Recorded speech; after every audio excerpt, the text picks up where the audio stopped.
YCP గుండాలను తొక్కి నార తీస్తా. దీన్ని దమ్ముంటే తీయండి.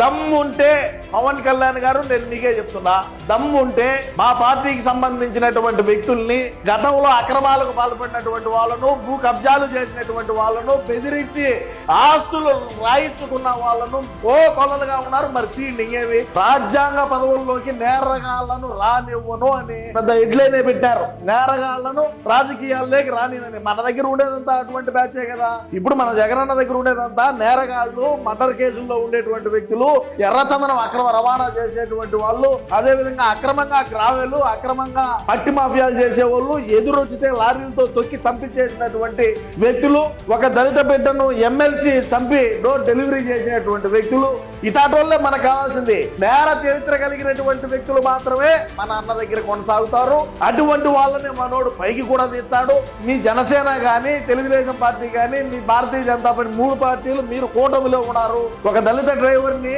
చంపి డోర్ డెలివరీ చేసినటువంటి ఎమ్మెల్సీ అనంతబాబు మా పార్టీ అధికారంలో ఉన్నప్పుడు మన దగ్గర ఉండి బెయిల్ ఇచ్చి పక్కన కుర్చీ చేసుకొచ్చిన పెట్టుకున్నటువంటి చరిత్ర మాది.